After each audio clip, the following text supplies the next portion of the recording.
if you want to reach out to them also, want to send to the group that we're on.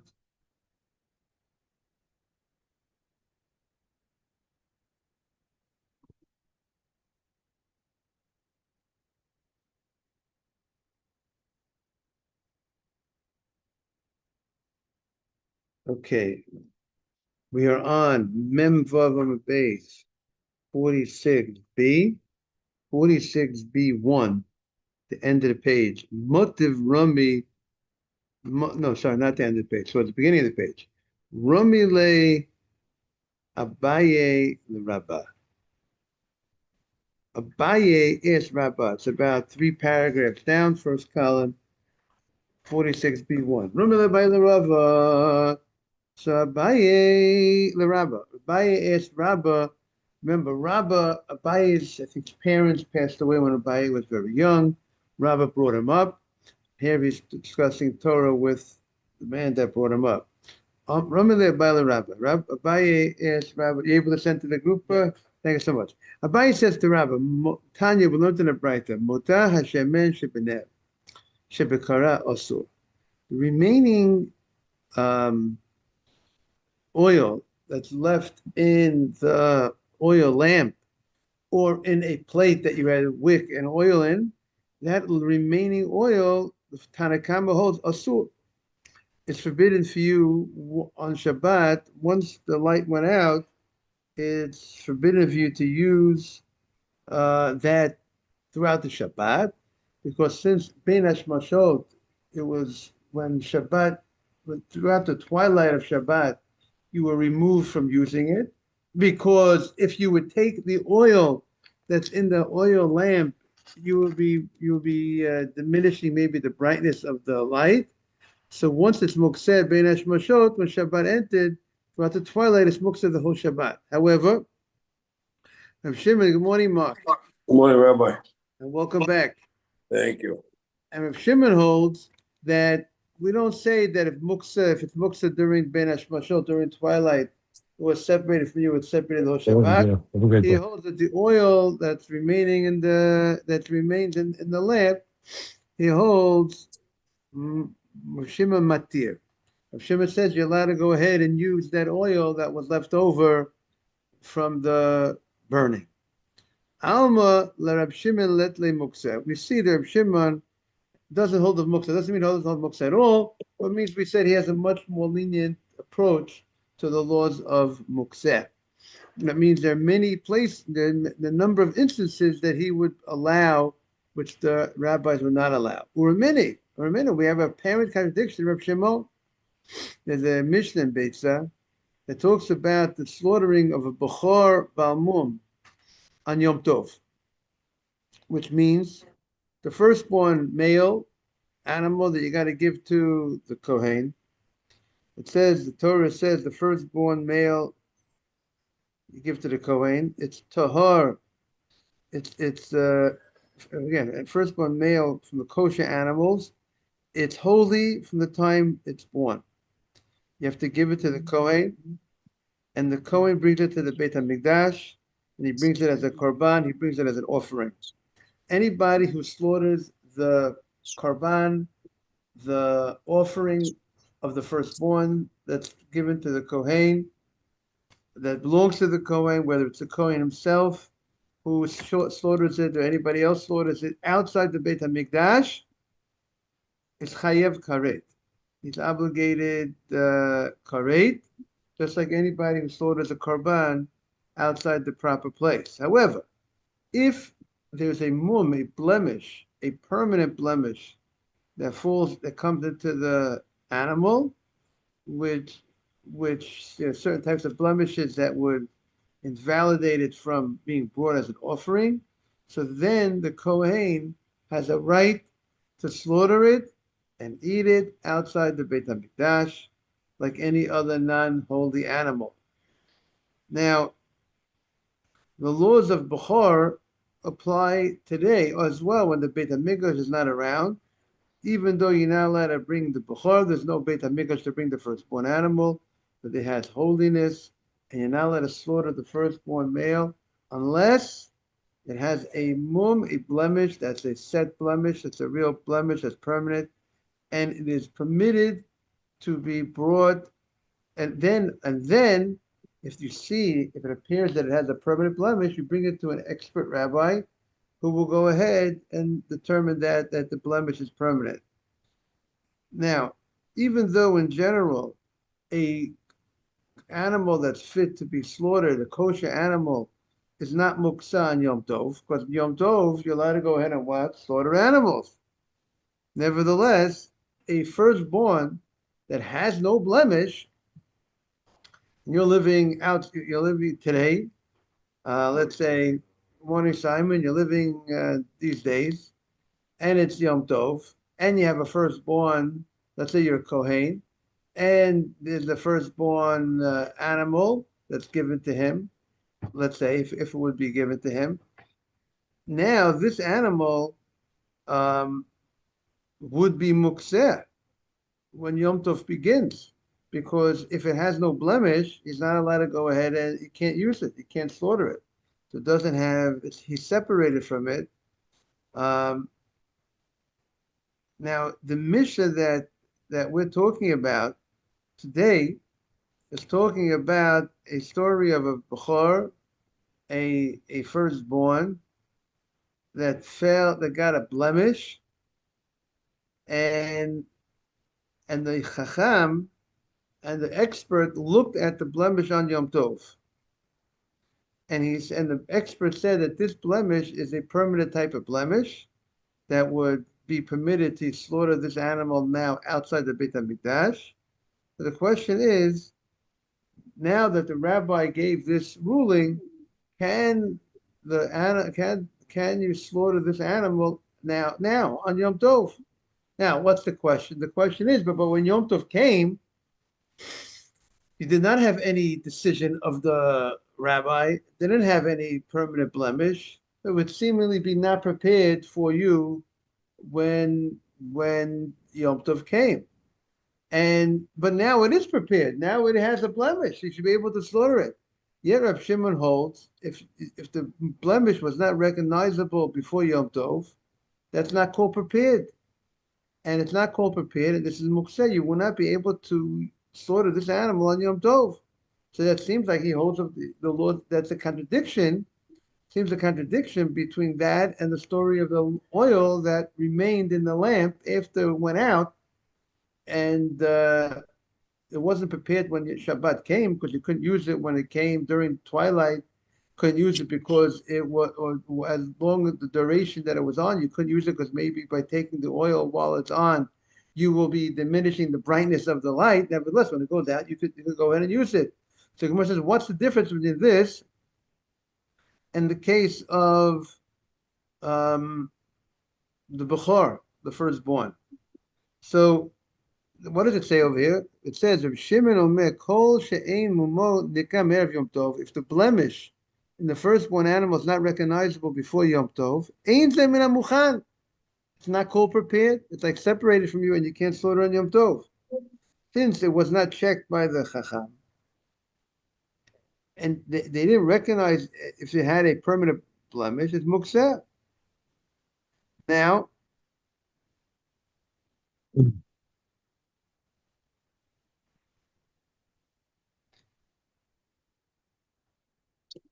so he says some want to point out over here, Reb Shimon holds that you can't show this to the Chacham. You can't, in general, you can't show the Chacham the blemish of the firstborn on Yom Tov to permit it to be slaughtered. Why not? You have to go ahead and show it to the Chacham before Yom Tov, because if you because there's reasons, whatever the reason for that is, you have to see the Gemara and Beitza. And therefore, even if the Chacham went ahead and he saw it, but was not supposed to be done, he wasn't prepared. He wasn't expecting that to be done. Now, so the Gemara says, Hachi Hashta. The Gemara says you can't compare the two cases. Why not? Hatam over there, Simon, we are on 45, 46B1, top right column. Hachi hashta. You can't compare the two. Because hatam over there by the oil that, you lit the oil, you lit your Shabbat oil lamp for your candles or whatever candle you wanted. You knew that it's going out. So when Shabbat came, you already knew that by 10 o'clock tonight, 11 o'clock tonight, it's lights out. The Shabbat lamp is going to go out, and therefore you did not separate yourself from it. And remember, Rav Shimon holds the fact that you were separated from it during twilight does not make it forbidden for you throughout the Shabbat. You knew you were expecting it to become permitted to you. However, Hatam Adam Yoshev Misaper, you are sitting and you're looking ben Nero. When is the Shabbat oil? When is that oil lamp going to go out? And I'll use it. So I had the mindset, Simon, from before Shabbat that I'm not separated from using this oil lamp, and therefore it's not mukseh. But over here by the firstborn, when Yom Tov entered, it did not have a blemish. There was no chacham that checked it out, and when the chacham is not allowed to even check it out according to Rabbi Shimon on Yom Tov. So I'm not looking forward to using it. And Yom Tov came, this animal was the firstborn, had no blemish that was known. So I can't slaughter it outside the Beit HaMikdash if it has no blemish.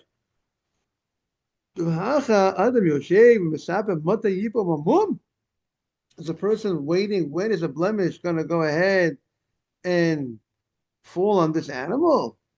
A person says to himself, who says that a blemish is going to go ahead and fall on this animal? And even if a blemish falls on this animal, who says that the blemish will be a blemish that would invalidate it, a blemish that's strong enough, that's permanent, that will now invalidate it from being brought on the Beit HaMikdash, and now it will be prepared because it's a permanent blemish. Maybe it will only be a temporary blemish. A temporary blemish is not considered a real blemish because it's going to go away. Therefore, it doesn't invalidate it from being brought into the Beit HaMikdash. And if I can't bring it into the Beit HaMikdash, then it's not prepared for me here outside of the Beit HaMikdash where I'm living. And even if I will say, you know what, I'm thinking maybe a permanent blemish will be go ahead and be found. What could happen to this animal over the Yom Tov, during the Yom Tov? Who says that I'll be able to be a chacham that will look at it? Because first of all, they're not allowed to look at it. So obviously, morning asaf.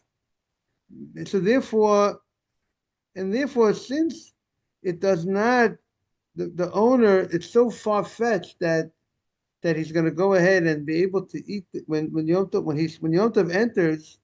He's so much separated from this. His mindset is to be separated from this animal throughout the whole Yom Tov. There's no blemish going in. So what is he thinking? He's not thinking there's going to be a blemish and there'll be a chacham. So therefore, that's the contrast to the story of the Shabbat oil lamp.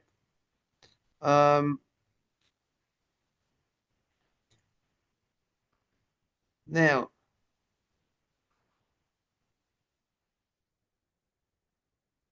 even though in general Reb Shimon considers an item mukseh when you pushed it away, right? You brought it up. You brought the grogrot and simukim. You brought the figs. You brought the figs, and you brought the grapes.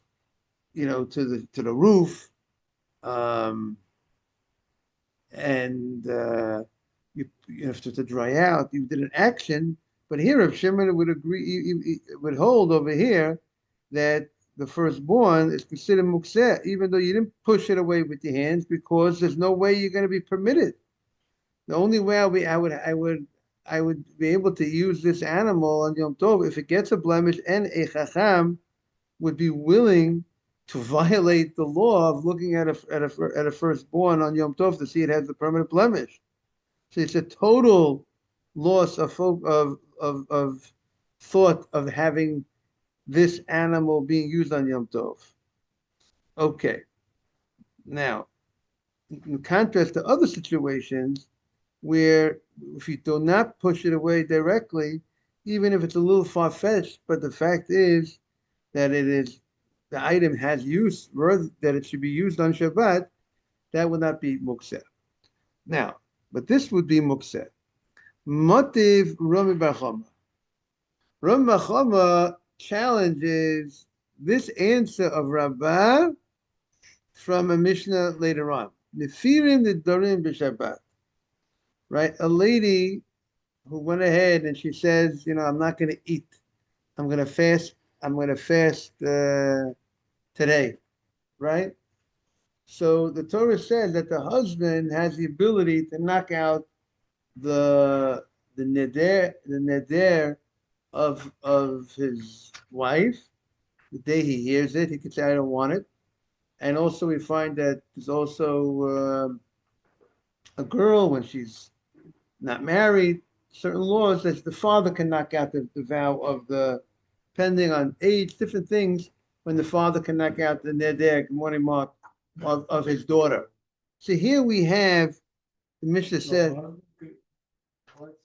yeah, the day that he hears about it, he says, I don't, only certain Nedarim that, it's not all vows, but certain Nedarim, the specific type of vows that, if she wants to go ahead and afflict herself, she wants to do something that's not, let's say eating, she remove herself from eating, certain things could be maybe if she doesn't want, other types of things that are related to that, the husband has the power, it's in his domain to knock it out. And that's called, what? It should apply today too. I would think so. Man, we don't want people making vows to begin with. Tell your wife not to make any vows. Yeah. And what they do make it, technically the husband should have. We have to look up the laws practically today, but I mean, Torah is pretty clear that Torah, that husband knock it out. I'll take a look at the Sefer Chinuch. Maybe we'll see how he writes about it. So it says Nefirim Nidorim b'Shabbat.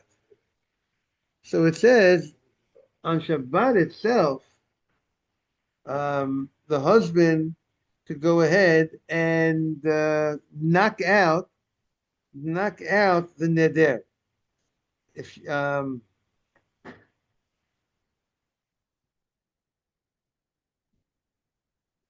right, or either it's a certain type of items. Good morning.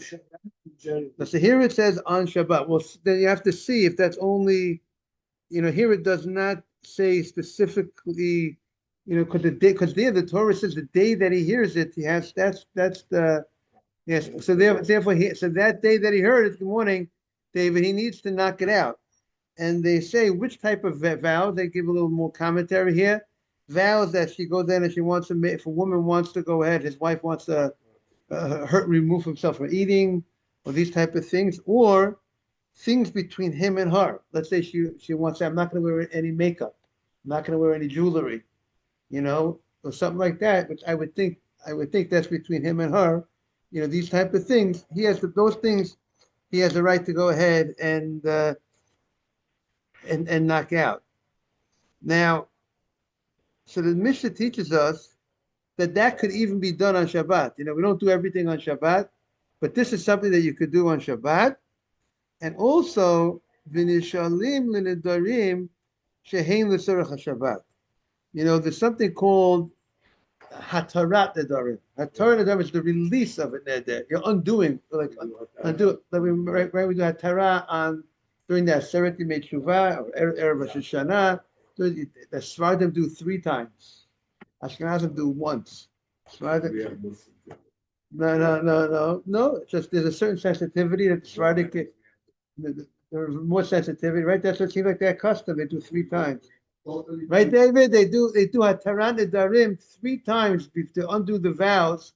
Mutalach, Mochalachem, right? Right, Simon. So they do it 3 times.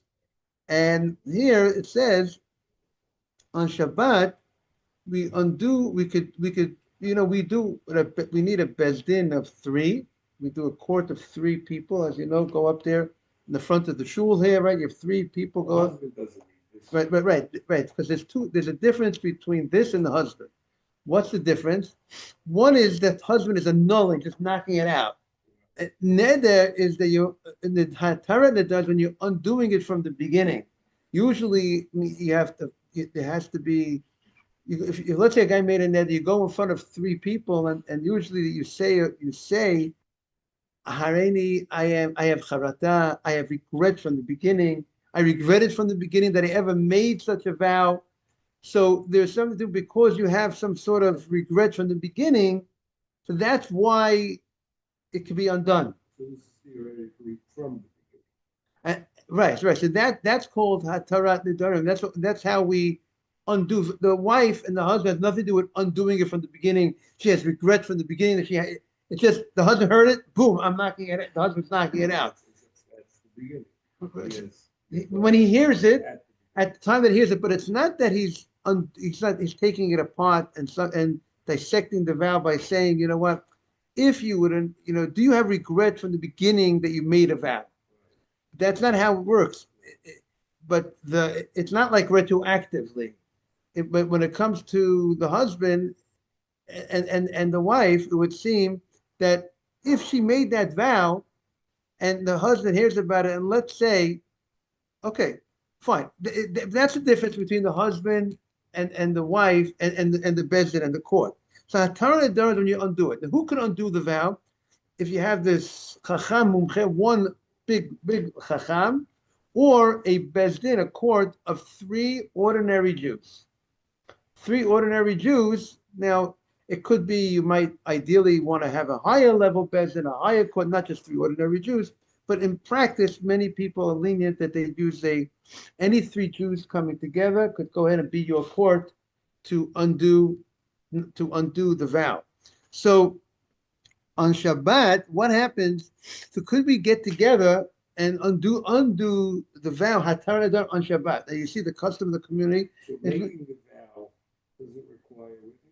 No, anybody can make a vow. I can make a vow sitting in the room. Sitting in a room, you make a vow yourself. You don't need any witnesses. No witnesses, and it's a vow, and it has the power of a vow.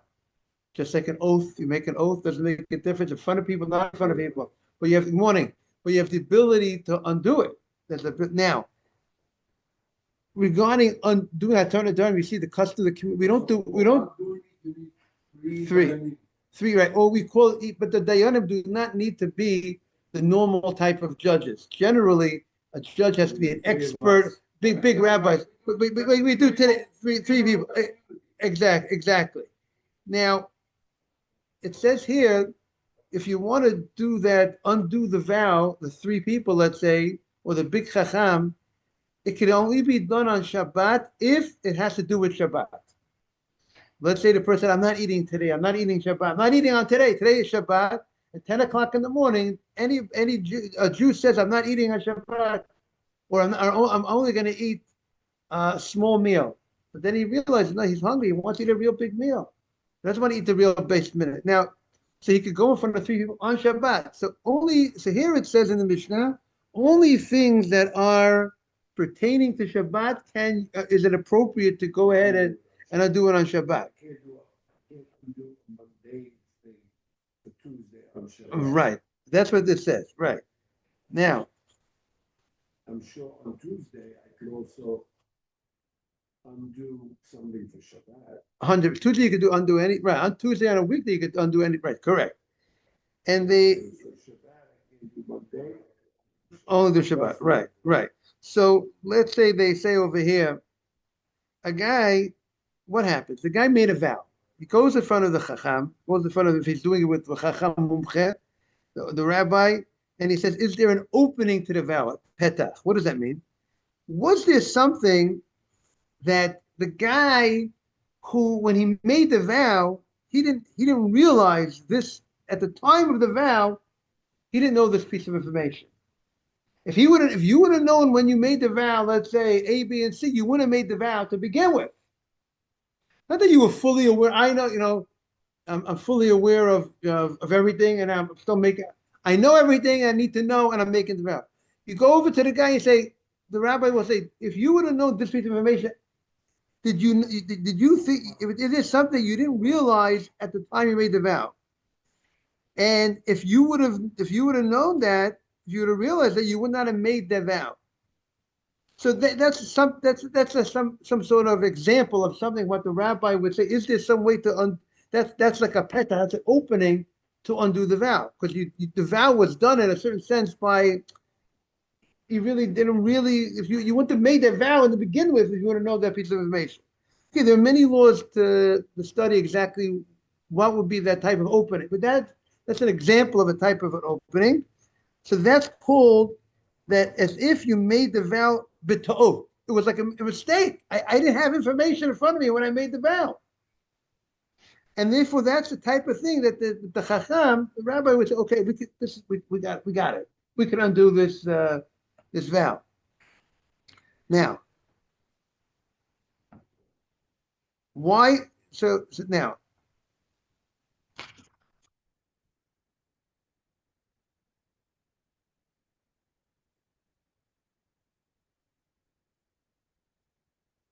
let's see the Gemara. So the Gemara says,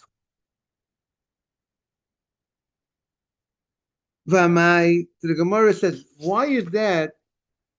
Why do we say this law? Why do we say that the husband? We said that the husband could undo the husband can knock out the vow of the wife on, right? So on Shabbat, right? So now what happened? The wife went. Let's say, the wife said, if the wife said, I'm not going to go ahead and eat something, right? Now she's not looking forward. If she said, I'm not going to eat, so now her mind is separated from eating, because she knows that her husband, because she said, I'm not eating. So if she said, I'm not going to eat, and then yet we say, after the husband goes ahead and knocks out the vow, she could go ahead and eat that food. So the question is, why is she able to eat that food? So she already was separated from the food. Who says that her husband's going to knock out the vow? Right, food. Right, you can have food that the Gemara is saying. Right. So you said the food on the roof is muktzeh, right? You gave a good example. That's muktzeh. So the same way I'm separated from that food because it's on the roof and it's drying out and doesn't. It's not. And the grapes and the dates, the figs, the grapes and the figs get spoiled to some level. So even Reb Shimon agreed that those were right. But a peach, he doesn't agree with you, said, but Right. Yehuda would agree with this. Right. So now here, right here, if I have a regular food that's not spoiled on the table, she makes a vow not to eat it. He annuls the vow, but while it was there on the table, she separated herself from it. Right. She was separate. So now regarding her, at least regarding her.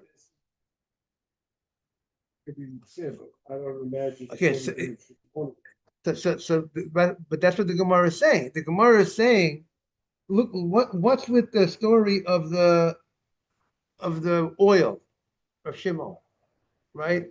Okay, so oil, we said, Rav Shimon says, once the light goes out, it's not you can use it. Now, what's the story with the Behor, the firstborn animal, right? It's a type of thing that's on Yom Tov, where you're allowed to slaughter on Yom Tov. But the fact is, if this animal, which has food capabilities, right? Yom Tov I could slaughter, yet we say the firstborn animal that which did not have a blemish before Yom Tov, it's mukseh. And Rabbi Shimon would agree, I can't go ahead and move this firstborn. I can't slaughter the firstborn on Yom Tov, even if it gets a blemish on Yom Tov, right? It has all the food, has to go to the Chacham to check it. And the Chacham can't check it on Yom Tov. So when Yom Tov entered, it had no blemish. Ultimately, if it had no blemish, you can't slaughter it. Why? Because I'm totally removed from using this on Yom Tov. Because when Yom Tov entered, you don't know if you can. My mindset is, hey, the animal has no blemish, I can't use it on Yom Tov. I can't slaughter it on Yom Tov outside the Beit HaMikdash. So so I'm totally, even though I didn't do any action, but by its nature, by its very nature, right, no blemish, right, exactly, not in his backyard, not in the Kohen's backyard, if it has no blemish. And that's enough to make it mukseh. So the Gemara is saying, the Gemara says, um, so when the lady forbids the food on herself, is she thinking that her husband is going to knock out the vow? I mean, you could say, why not? I mean, the husband has the right. Maybe she's thinking, if you make a vow, I'm not going to eat today. So your mindset is, I'm not going to eat. And so that's what the Gemara is thinking. And therefore, and the fact that, and who says that the husband, you know what? Because also it says like this, the husband, it's the day that the husband hears the vow, but who says the husband's going to hear the vow today? Or who says the husband's going to hear it and knock it out on the Shabbat itself? So therefore, it should be mukseh, the food, even if the husband does knock out the vow. What? To her, right? The food on the roof is mukseh to everybody. Correct. Now he's saying this could be mukseh to you and not to me. Right. This is the first time we heard that. Right. That's what the commentary says. The Gemara, the intention of the Gemara is not that the food should be actually completely mukseh, that's forbidden to move, because the food that she forbade herself, I'm not eating this food. She's on a diet. She's watching herself, and she got very upset at herself. She made a vow, I'm not eating this cake. Right? You don't have to eat the cake, but Mark wants to eat the cake, he can eat the cake. So if you see now only eating fruits and vegetables, that means she can't touch anything but fruits and vegetables. According to this. Wow. But the intention of the Gemara is, since the food is separated from the woman regarding eating, so it should be mukseh, that she should not be able to eat from it throughout the Shabbat. That is how some understand it. Should be mukseh for her specifically. Like Mark said, we never found such a thing that the mukseh. But generally, if it's something that's fit for other people, it's not mukseh for everybody. But that's what how some want to explain this Gemara. It could be mukseh to you, right? Do we have this?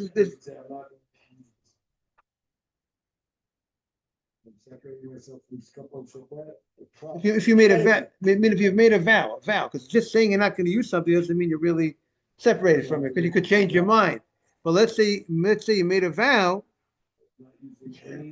so therefore it would sound like, so point to this, it sounds like that would be, it should be, you should not be able to use it.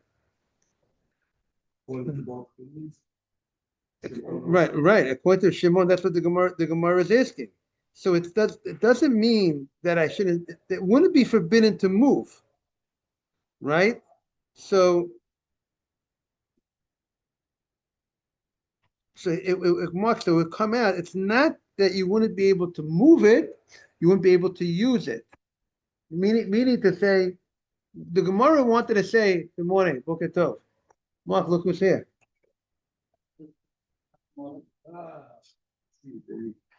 Morning. The Gemara wants to say that if a lady goes ahead and makes a vow on Shabbat regarding eating certain food on Shabbat, the Gemara wants to say, I'm not going to eat this cake. And she made a vow. She said the husband has the ability to knock out the vow when he hears about it, the day he hears about it. But this cake will not be muksa for the lady to move, because other people can eat the cake. She's not allowed to eat the cake. But it should be the muksa here that the Gemara is referring to. She shouldn't be able to eat it if the husband knocked out the vow. That's the muksa here we're talking about. We're not saying that something, if it's, she can move it. But if the husband knocks out the vow, she could eat it. And that's the Gemara's question. How could she eat it? That's not the definition of muksa. Right. No, so muksa means if it's separated the same way, muksa here, we're saying if it's separated from me, from eating, the Gemara is saying it should be separated from me from eating throughout the Shabbat. That's what the Gemara is asking. It's not, it's right. Muksa, until now, muksa means separated from me. I can't move it. But now we're saying, but here the Gemara doesn't feel like sit. I can move this. right. But the Gemara, so we have a new now the Gemara do the muksa. That could be something that's it could say that it's something that's movable but not usable, not edible. Yeah, that's the Gemara's question. Let's understand something. He annulled the vow. She could now eat it. No, and now the question, why could she eat it? In her mind, she was, but she wasn't. The one's asking, she wasn't expecting that it should be annulled. The one's gonna say no. The one's gonna answer no. She does every time she makes a vow, a woman, she knows she does it according to whether her husband's gonna accept it or not. So therefore, she's not really separated from eating it. That's what the Gemara's saying. You know, The reason why I think what you're saying now is, you know, the vow now she can eat it. and that's the question. That's the much question. Why she should be able to eat it? Because he has the right to annul a vow. Right, but she wasn't thinking that it was going to. The Gemara's the question was she wasn't the same way you want to think It that. should be moving, not eating. Should be about moving it, not about eating. No, but there's no problem moving because other people have a right to Yeah, handle. so let the other people move. She should have no right to move. No, what did she forbade herself? She never forbade herself from moving. She forbade herself from eating it, but eating it doesn't make the fact that I can't So eat if I something. put the fruit on the roof, keep from touching, not just eating. You can't move it because for everybody has no use. The fruit on the roof when it becomes dry during that process, nobody has use of it. Everybody is separated from using I it. still don't understand how we just magically change the definition. A muksa. Maybe Okay. that was always, the definition was always broader than because. Like, basically just means Welcome certain back. things you can't Good to do see you. as offense to other things, like, everybody, looks really just broader than what we always define Right. it. Yeah, now, Touching, moving. but that was never the definition, that was the main part of the definition. Right. Now we're saying if you're separated from it, from eating, you should not be able to separate. That's what the Gemara is translating muksa. But again, Mark, there's no problem with touching muksa. Only problem is what? Moving muksa. Yeah. Okay. Have a great day, everybody. Take care of yourself. You too.